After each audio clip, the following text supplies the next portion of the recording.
Este templo de amor e de paz, que ao despertar de um novo homem nos induz, te conclama, irmão, de última hora a ingressar.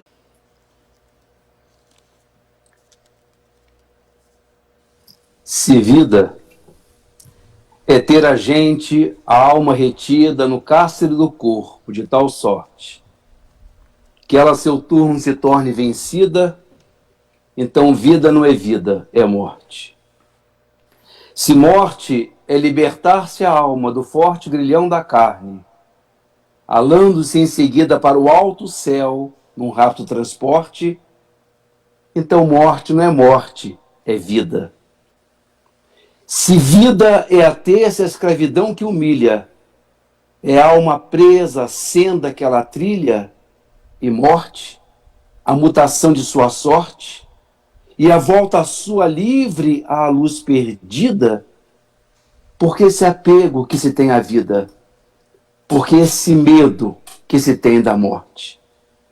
Queridos irmãos do Centro Espírita Trabalhadores de Jesus, o nosso muito boa tarde, o nosso boa tarde caloroso para essa comunidade querida do meu coração, aonde cheguei pelas mãos da nossa Helena, estive em contínuo contato com o nosso saudoso Beto e agora com a minha queridíssima Dejanira e o nosso Marcelo.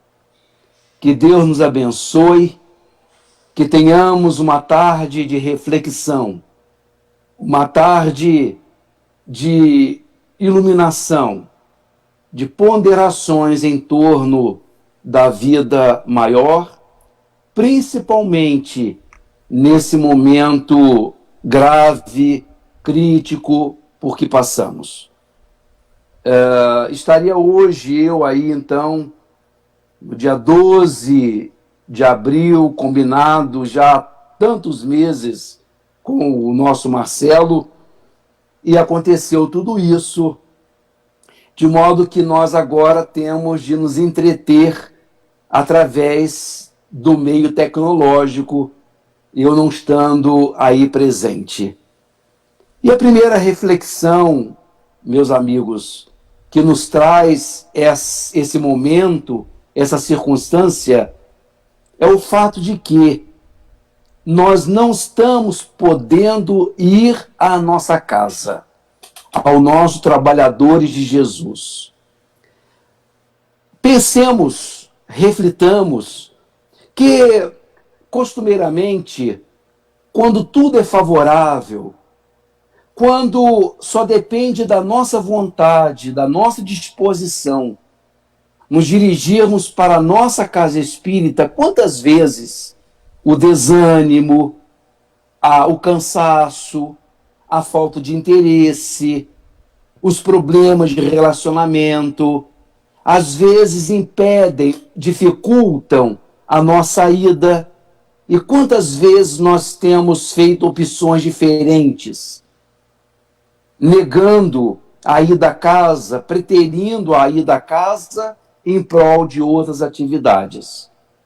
Essa experiência que nós estamos vivendo atualmente, ela deverá calar fundo nos nossos corações, na medida em que nós deveremos valorizar todas as vezes em que as nossas pernas nos conduzem para o trabalhador de Jesus, em que lá chegamos e nos abraçamos, nos afagamos, somos acolhidos por aqueles irmãos que ali ficam na frente, distribuindo as mensagens.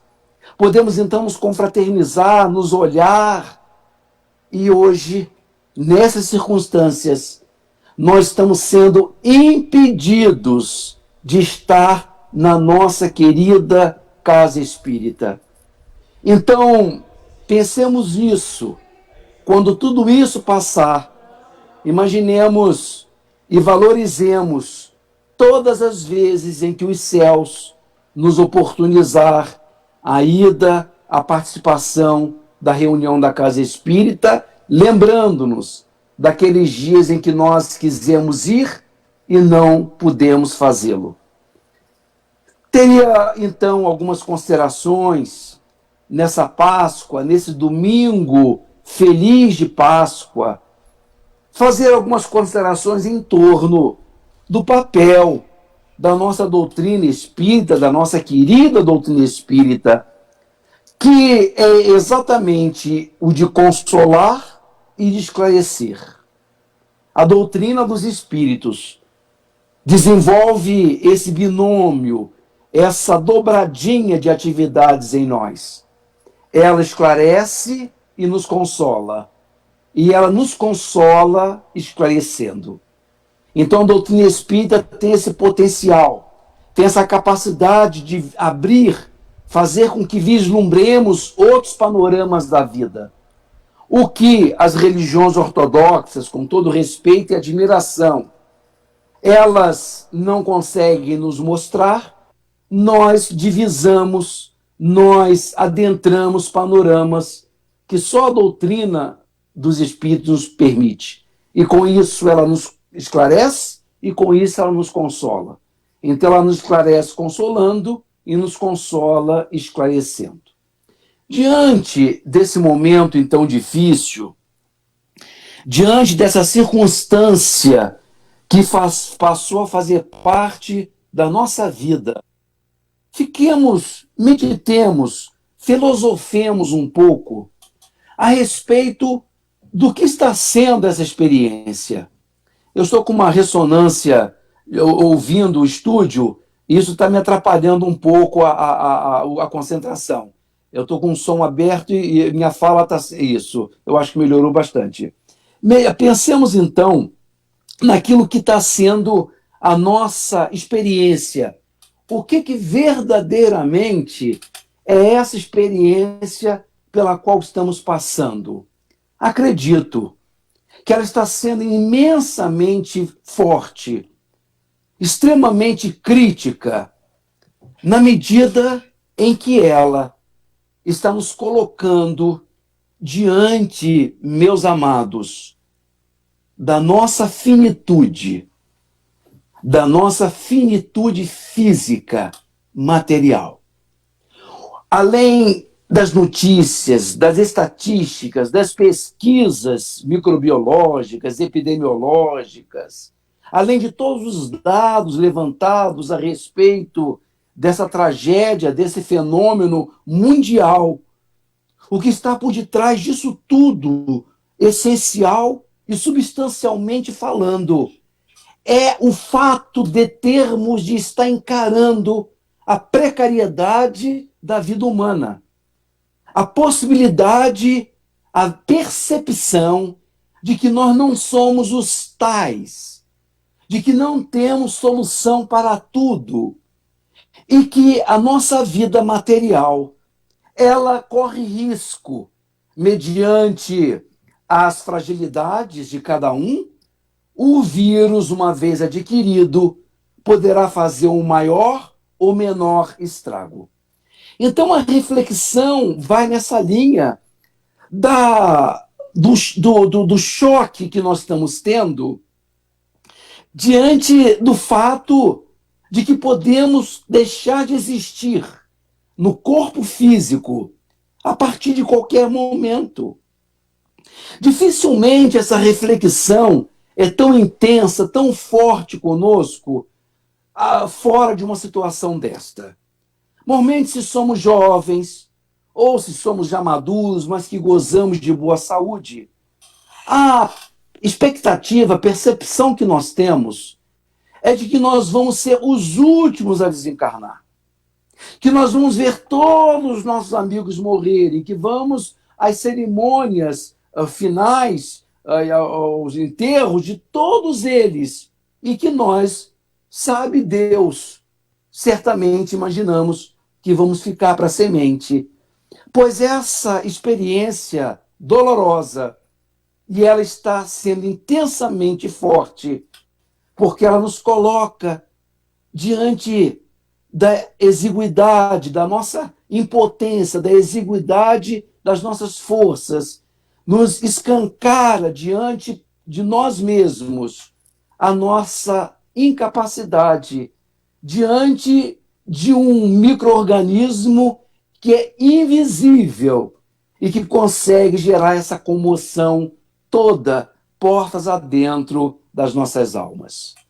E quando me ocorre uma reflexão em torno da finitude, quando eu me deparo filosoficamente a respeito dessa ideia de encarar o morrer, a morte, a desencarnação, o falecimento, sempre me ocorre o trabalho sério, ímpar, extraordinário, desenvolvido pela grande psiquiatra suíça, depois naturalizada norte-americana, a doutora Elizabeth Kübler-Ross, que nos Estados Unidos começou a trabalhar com pacientes portadores de doenças graves, doenças com alto poder de letalidade. E essa experiência, o convívio com esses pacientes, deu à doutora Kübler-Ross uma capacidade de avaliar a alma humana nas suas reações mais instintivas, mais verdadeiras. Porque, diferentemente das outras experiências na vida, a possibilidade da morte, a proximidade com o findar-se, estabelece uma reação verdadeira em nós. Nós não mentimos, nós não ludibriamos, nós estamos ali diante da realidade da vida, com toda a nossa emoção, com toda a nossa paixão, com tudo que nós somos, de bom e de ruim. De modo que a doutora, a perspicaz, inteligente psiquiatra, percebeu que existe um certo padrão na criatura humana quando ela se depara com o diagnóstico de uma doença incurável, quando ela se vê ameaçada por uma doença de alta letalidade. E ela então desenvolveu um panorama que, ainda que rapidamente, vale aqui ser lembrado, tal a sua exatidão, a sua coerência, a sua verdade diante dos quadros da vida, dos quadros reais da vida. Então diz ela que quando alguém recebe do médico, ou quando o exame laboratorial diagnostica, revela um mal incurável, para o qual a ciência não tem uma solução, não há ainda uma definição, nós podemos sair ilesos ou falecer, e não há nenhuma ação humana no sentido de impedir que isso aconteça, já que não sabemos como vai o nosso organismo reagir, ou pior ainda, quando realmente se trata de uma doença em que o médico balança a cabeça, temeroso, vacilante de nos dar o diagnóstico, e nós entendemos que ele está silencioso, porque nos seus lábios emudecidos existe uma sentença de morte física. Então, quando a pessoa se depara com essa realidade, diz a doutora Kübler-Ross, que a pessoa quase sempre nega, ela não aceita o diagnóstico.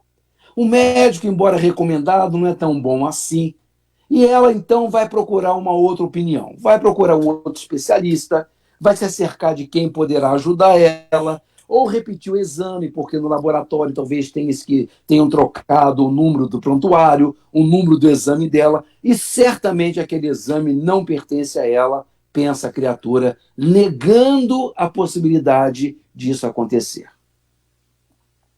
Quando ela vê que o médico primeiro acertou, já que o segundo está repetindo a mesma coisa.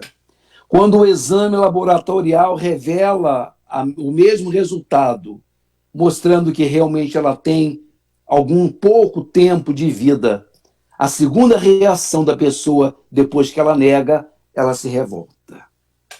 Ela olha em torno e vê as pessoas sorridentes, as pessoas andando na rua, a vida fluindo normalmente, e só ela trazendo aquele drama existencial, aquele drama de que daqui a alguns instantes, daqui a algum tempo, ela não mais fará parte desse quadro da vida física. Ela então se revolta, ela se acha indigna, ela se acha castigada por Deus, esquecida por Deus, e ela então se revolta tenazmente perante as leis do universo.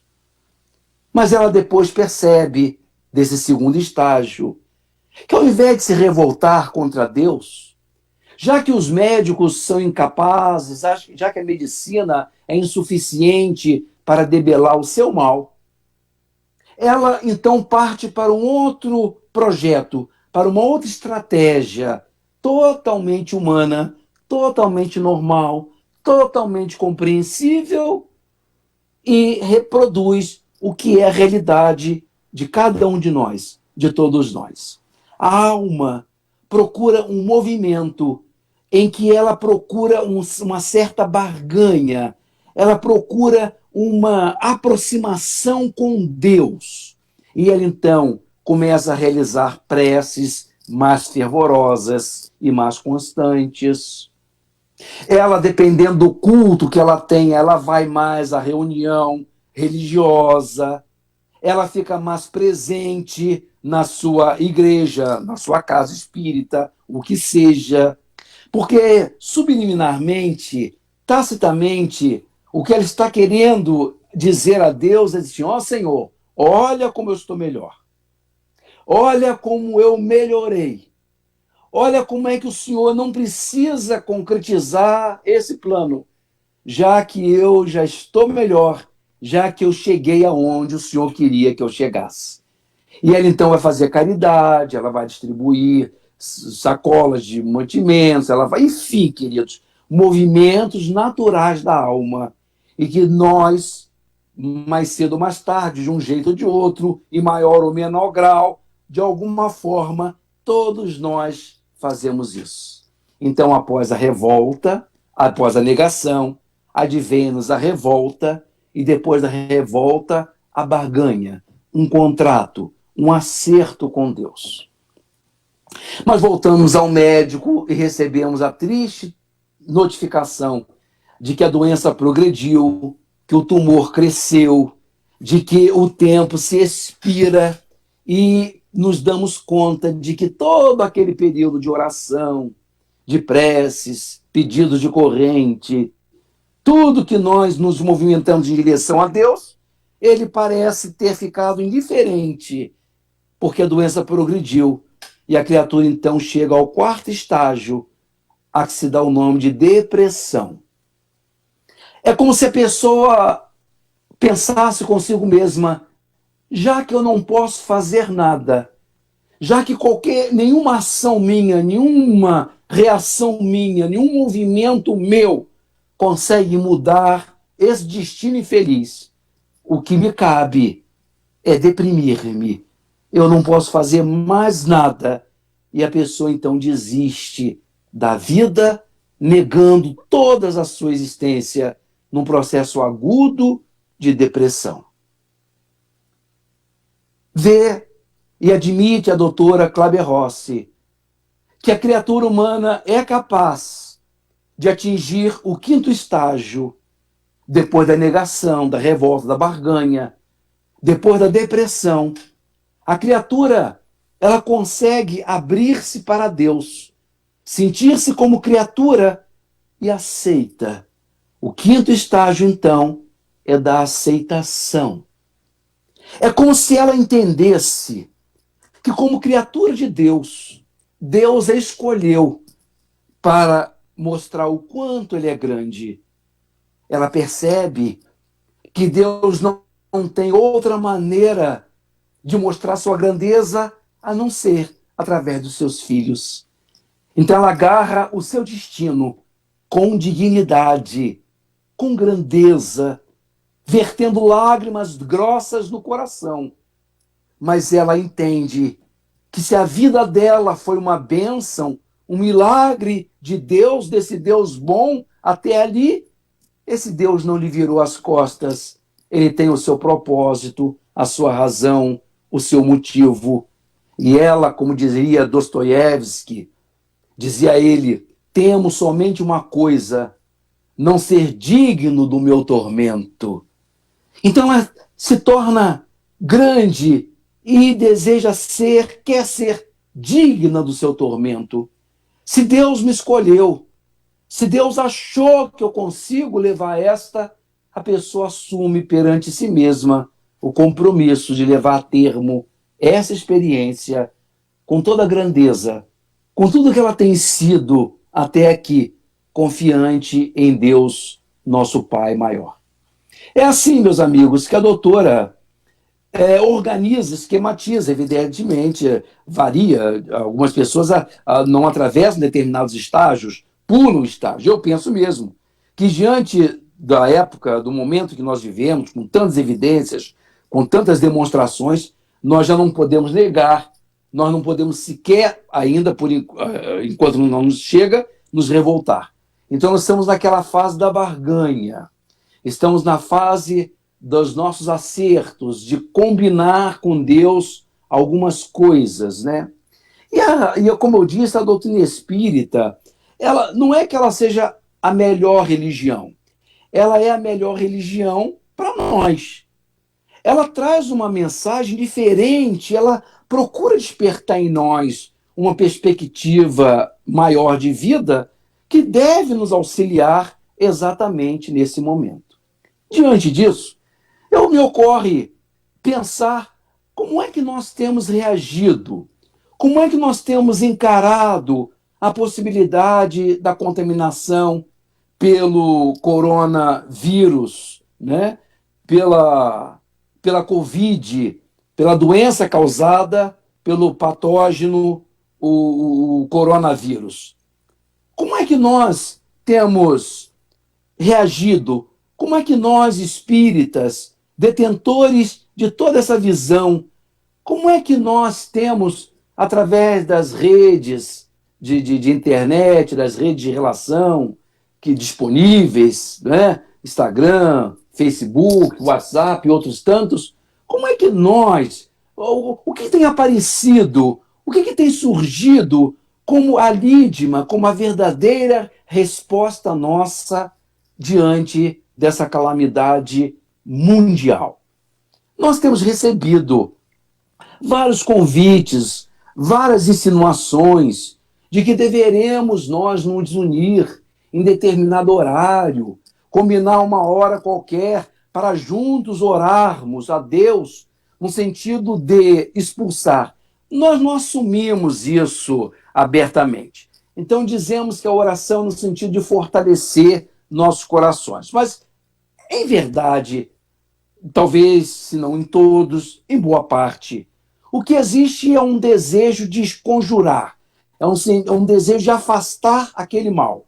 Então, eu tenho recebido de companheiros, mesmo espíritas, né, no sentido de, não, vamos nos unir em oração para tudo isso passar. E eu ainda respondi a essa companheira dizendo, mas eu acho que o mais efetivo, o mais real, é nós, no altar do nosso coração, nós orarmos e vigiarmos conforme a recomendação de Jesus, prestes a dar o grande testemunho naquela sexta-feira da paixão, pediu aos seus 2 discípulos mais chegados, orai e vigiai. E nem isso eles fizeram, enquanto Jesus orava para passar pelo transe difícil, porque passaria na sequência das horas. Então, talvez nós elevarmos nosso coração, fazer dele um altar, e nele orarmos e vigiarmos para essa hora difícil. Foi o que eu disse à nossa amiga. E ela então respondeu, mas você tem de entender que a prece conjunta tem mais força. Sim, meus amigos. Naturalmente, as nossas reuniões de radiação espiritual, as nossas reuniões de mentalização, não são outra coisa senão a união de pensamento de que nos fala o codificador no capítulo 27 do Evangelho segundo o Espiritismo, no sentido de que a união de pensamento nos conduzia a uma finalidade, sim, mas o codificador lá diz de um grupo de pessoas que se unem nesse propósito, e não uma convocação geral. E nem que nós façamos isso quando somos ameaçados por determinada coisa, movidos pelo medo, pela ameaça. Essa postura dessa oração, no sentido de afastar, de negar, de impossibilitar uma experiência verdadeira, é que nós estamos nos referindo. Parece, então, que a gente orando, né, Deus presta atenção na gente. Algumas mensagens que eu recebi, deveríamos ir para uma janela, né, e orarmos a determinada hora, em determinado dia. Parecia um panelaço divino, um panelaço espiritual, como se Deus estivesse distraído, como se Deus estivesse olhando para o outro canto do universo e nós, com as nossas orações, juntos nós acordaríamos Deus para olhar para nós. Isso me faz lembrar um episódio histórico muito interessante, ocorrido no dia 1º de novembro de 1755, em Lisboa, o dia de Todos os Santos, pois naquele horário em que as igrejas estavam abarrotadas de fiéis que oravam a Deus num país eminentemente católico. Portanto, o dia de Todos os Santos, véspera do dia de finados, do 2 de novembro, as igrejas de Lisboa abarrotadas, cheias, pois nesse exato momento, como se Deus de novo estivesse distraído, olhando, sabe Deus, sabe ele para onde, abateu-se sobre Lisboa o mais terrível terremoto de todos os tempos. A cidade foi destruída, dizimada, não só Lisboa, como boa parte da Espanha, matando milhares de pessoas. Morte essa que se potencializou, a quantidade de falecidos foi maior porque exatamente estavam na igreja orando. Se cada um tivesse em suas casas, a mortalidade não teria sido tão grande. Ou seja, exatamente no momento em que oravam, foi que houve aquele flagelo da natureza. O que levou o sarcástico, o irônico, François-Marie Arouet, conhecido como Voltaire, a escarnecer da igreja, dizendo que realmente, definitivamente, ele não entendia esse Deus. Porque exatamente no horário em que as pessoas, os seus fiéis, os seus crentes estavam orando, é que o Senhor achou por bem mandar-lhes em resposta dos céus um terremoto. Essa perspectiva, essa não compreensão do Voltaire, ela reflete um pouco nós, porque achamos que a prece tem essa finalidade de esconjurar, nas igrejas evangélicas, atualmente usa-se muito o termo livramento, né? Então oramos para acontecer um livramento, ou seja, para sermos salvos de alguma coisa. Quando, meus amigos, o que estamos vivendo, se não exatamente uma experiência que vamos viver a qualquer momento nessa vida material? A qualquer momento nós deixaremos o corpo. Essa oração pronta, né? Essa convocação geral sugere que o ser humano ele está tão envolto no seu poder, na sua autossuficiência, na sua capacidade de resolver qualquer parada. Parece que essa ação generalizada humana Parece que é como se fosse a criatura humana, diante do perigo, dizer, bom, qual é o problema? Esse? Então nós temos essa solução.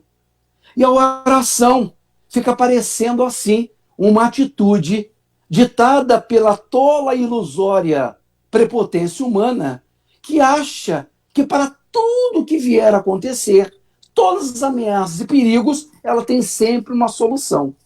Na ausência da vacina, na ausência do medicamento, ela então, o que ela dispõe? Da oração. Então nós fazemos a oração e o processo então se resolve. Tanto é assim que dificilmente, os amigos podem discordar de mim, mas dificilmente nós teríamos essa comoção, ou dificilmente nós nos inclinaríamos para essa oração se já estivéssemos vacinados, se já tivesse disponível na humanidade a vacina.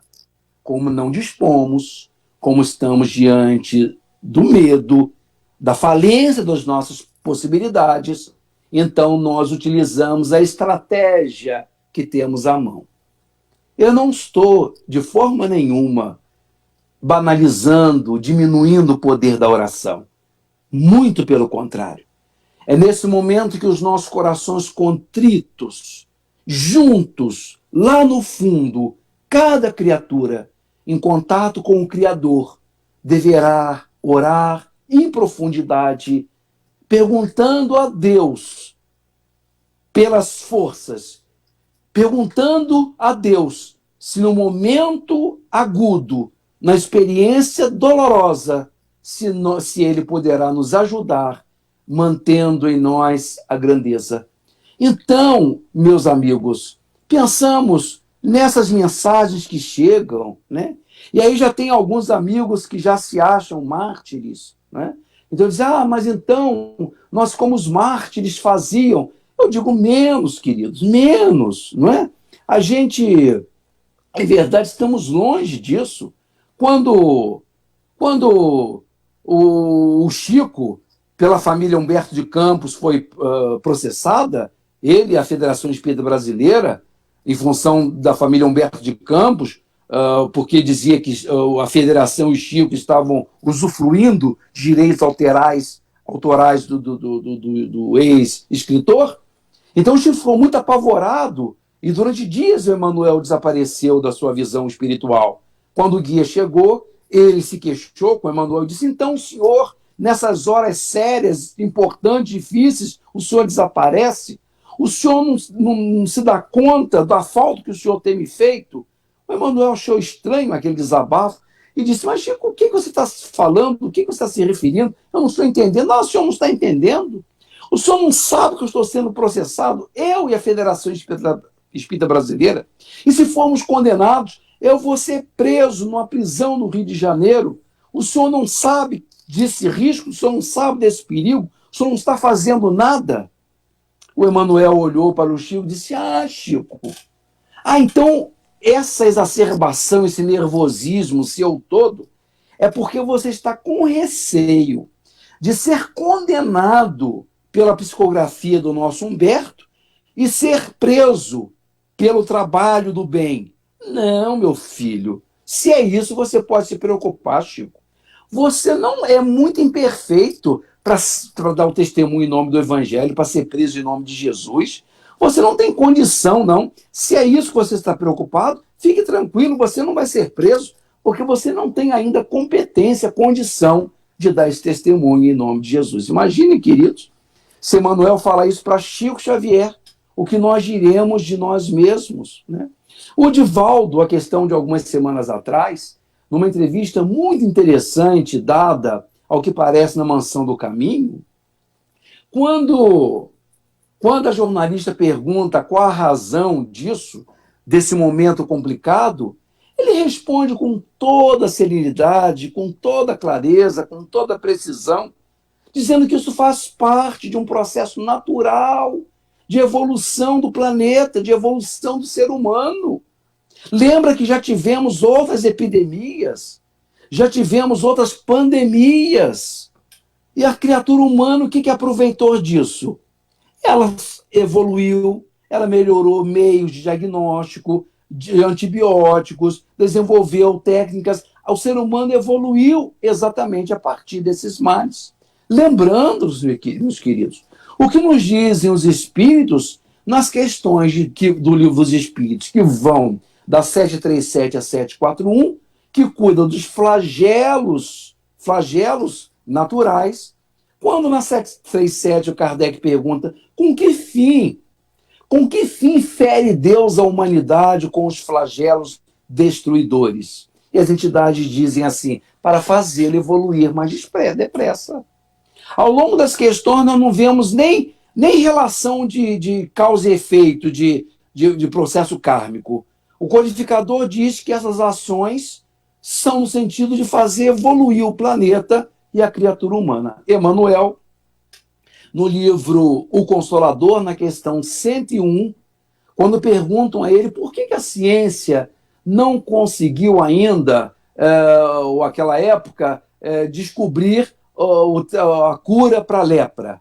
E o guia de Chico, no meio de várias considerações, nos diz até onde iria a nossa vaidade, o nosso orgulho, a nossa prepotência, se não nos sentíssemos abalados por alguma coisa, como se não nos sentíssemos ameaçados por alguma coisa. Então, meus queridos, o que nós estamos tendo oportunidade nesse momento é de agregar os nossos valores espirituais, saber de verdade o quanto que há de Cristo em nosso coração, o quanto que a doutrina espírita fala vibrante e intensamente dentro do nosso coração. Não que eu já estive num seminário aí com vocês e já ponderei essa ideia de que tudo é racional. Não estou dizendo que diante da compreensão que nós resolvemos tudo e dizemos para nós mesmos, então tá tudo bem, tá tudo tranquilo. Não, não é isso. Eu não estou dizendo que nós não nos apavoremos. Eu não estou dizendo que nós não soframos. Eu não estou dizendo que nós não tenhamos uma premente necessidade de Deus em nossas vidas nesse momento.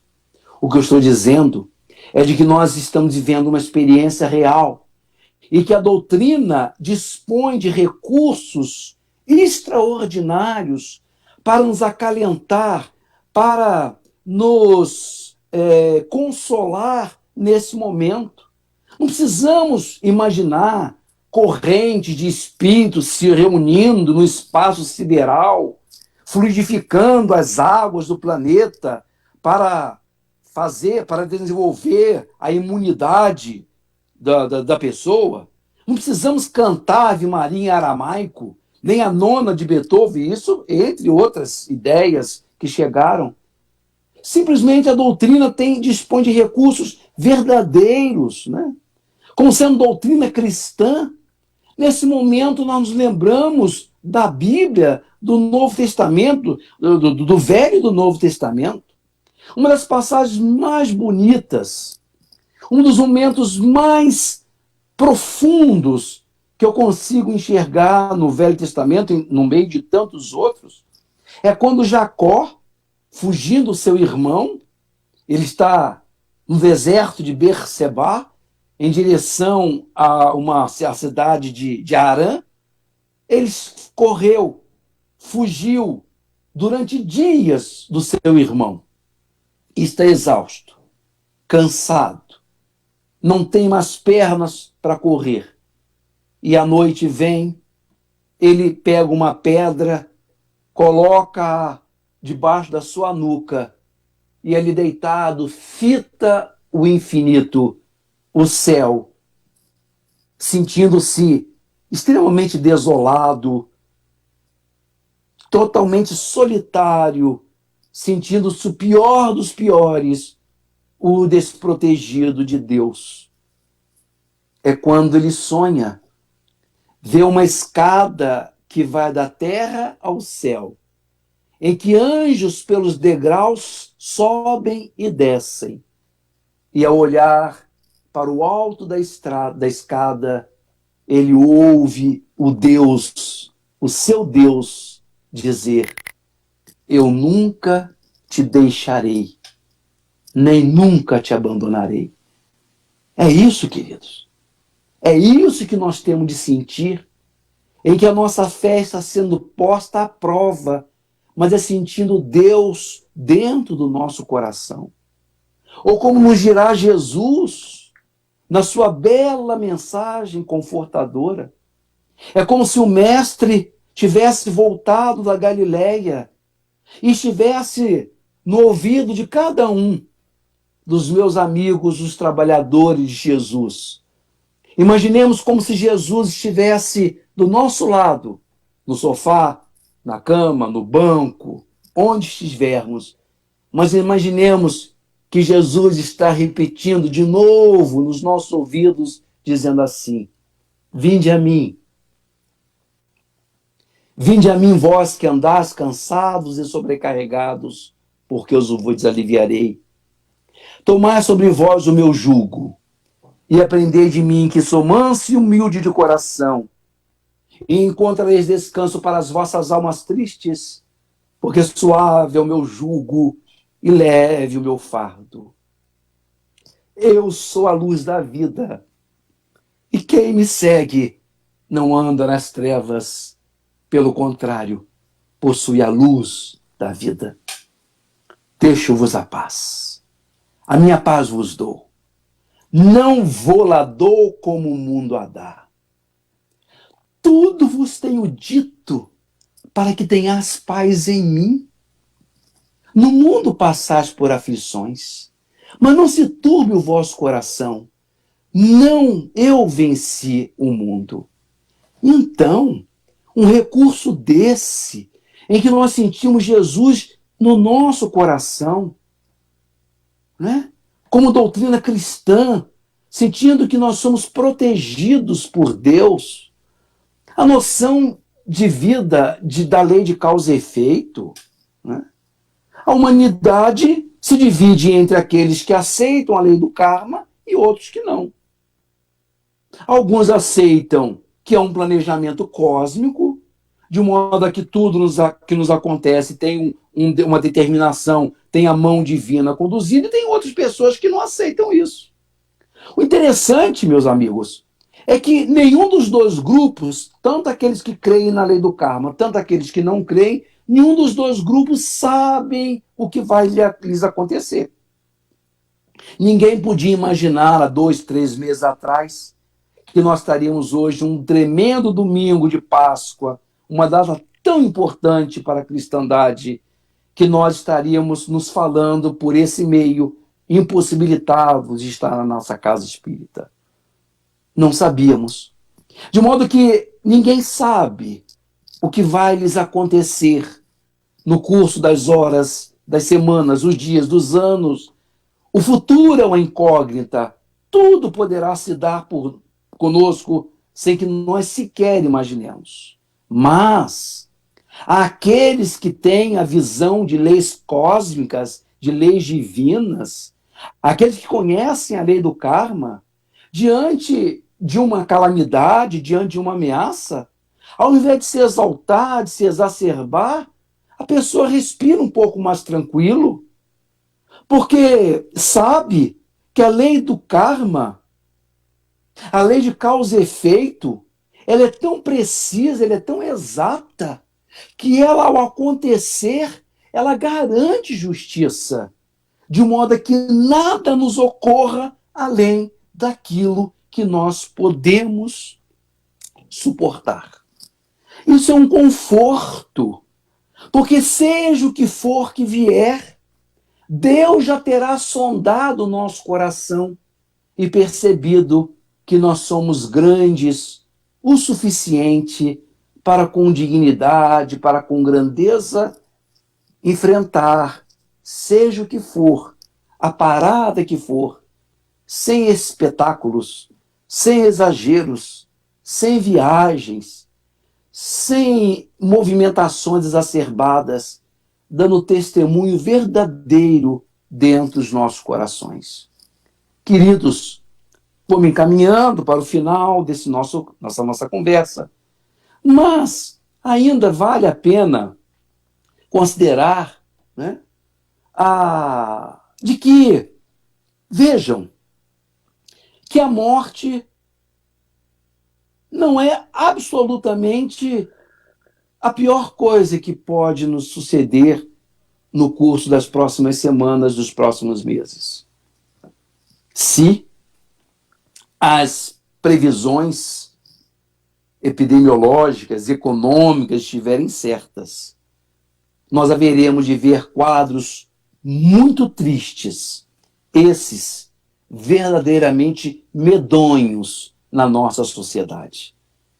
Pessoas carecendo de bens, de recursos, de bens não, de recursos de subsistência. Os pedidos, a mendicância deverá aumentar. Eu já consigo ver isso aqui perto do meu prédio, quando eu desço para uma compra, uma coisa qualquer, esporadicamente, tem ali um moço com um menino que parece que é filho, os dois ali sentados num tijolo, com meia dúzia desses sacos de pipoca, dessa pipoca que não é fresca, de saco, industrializada, né? Ali eles passam todas as vezes que eu vou para lá e para cá.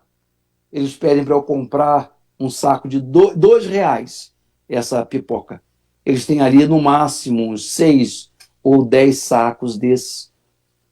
Numa outra esquina eu vejo alguém com um telefone velho, uma panela sem cabo, uma bolsa velha, uma coisa qualquer, como a mensagem que eu tenho é de que essa pessoa reuniu o que tinha em casa, o que ela podia dispor, já que o que ela tem já é pouco, então ela fica catando o que ela tem, que pode levar à rua e que pode suscitar em alguém o desejo de ter e comprar por alguma coisa. Então, queridos, nós haveremos de ver quadros ainda muito tristes. Nossos olhos ainda verão de testemunhar, em função desse momento complicado, umas cenas muito tristes, dantescas nos próximos meses. Oxalá, prazo aos céus, que essas previsões, que essas percepções não se concretizem. Essa doença, essa pandemia, traz também uma mensagem muito triste, que é o fato de nós não podermos nos despedir dos nossos amados quando eles estiverem fazendo o transe da morte. Há um dia desse, uma senhora amiga no interior de São Paulo veio a falecer, 94 anos. Os familiares me mandaram o vídeo do seu velório, o caixão no meio da capela, algumas coroas de flores, o ambiente todo vazio. O filme foi virando, o vídeo foi virando, mostrando a sala toda vazia. Essa situação pode ser que esteja longe ainda de todos os amigos dos trabalhadores que me ouvem nesse momento. Mas não espantem, meus queridos, que talvez alguém muito querido nosso poderá estar fazendo, como diríamos, a sua passagem, e nós não teremos a possibilidade de estar perto para apertar-lhe a mão, afagar-lhe os cabelos, sorrir. Talvez a gente assista em algum instante daqui para frente, queridos nossos que estarão internados, em que teremos as notícias de que o quadro se agudizou, em que está muito grave, e não teremos a possibilidade de sair de casa e visitá-los. Teremos de nos resignar. Talvez nosso coração não suporte. Talvez imaginar que aquela pessoa está indo sozinha e que nós estamos dentro de casa sem poder dar-lhe o último olhar isso talvez esmague, calcine o nosso coração. Mas até isso, parece que alguns de nós haveremos de passar. Diante dessa calamidade, dessa tragédia, desse horror, não temos outra solução, queridos, a não ser nos agarrar com Deus. Eu vi uma cena, um dia desse, de um idoso em Bérgamo, no norte da Itália, onde houve aquela mortandade, as enfermeiras segurando um tablet em que a netinha dava a Deus, falava com o avô, ali, ele sentado na cadeira, e o tablet era o único contato, essa meninazinha falando com ele. Meus queridos, tudo isso será muito triste, mas a doutrina espírita, ela nos aplaca a dor, o sofrimento. Ela nos coloca em contato com a espiritualidade. Então, ao invés de imaginar que a falange do Dr. Oswaldo Cruz veio à Terra, que a falange XYZ se mobilizou para vir socorrer, pensemos no nosso amado, a nossa amada, o nosso ente querido desencarnado. Talvez ele esteja ali do nosso lado, nos abraçando, nos afagando, alisando o nosso cabelo, né? Quem sabe se a gente não tem essa percepção. E lembremos-nos de que todos eles, os velhinhos de Bérgamo, qualquer criatura, certamente, na medida que puderem, no momento em que eles desejarem, assim que puderem, eles estarão do nosso lado, dizendo assim: eu nunca serei pó, porque sou alma. Sou espírito e em pó não me farei. Morrerá meu corpo e pouco importa, que vire pó a minha carne morta, se desta carne livre eu volarei. Eu nunca serei pó, porque sou alma. A carne é roupa, indumentária apenas com que Deus veste qualquer ser etéreo, só para realizar o seu mistério. Quantas estranhas realizações terrenas. Eu nunca serei pó, porque sou alma. A alma é luz, seja luz negra ou dourada. A luz não se rebaixa às sepulturas, podendo ter seu brilho lá nas alturas, ou mesmo lá no caos abandonada. Eu nunca serei pó. Ouça isso, querido meu, querida minha.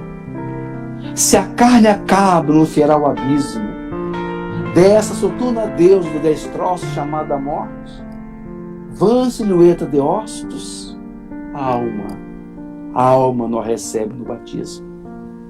Então ouçamos esse querido, essa querida que está do nosso lado, porque estarão tentando fazer com que ouçamos isso, dizendo: eu nunca serei pó, porque sou alma, sou poesia, amor, adoro a vida.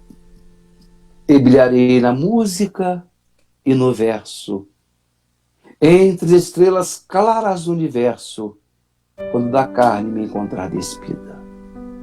Muita paz, queridos. Eu estou com um aviso de bateria fraca, e eu não sei se os companheiros ouviram a mensagem última, mas vão em paz nesse domingo de Páscoa, que celebra o renascimento, né, de Jesus.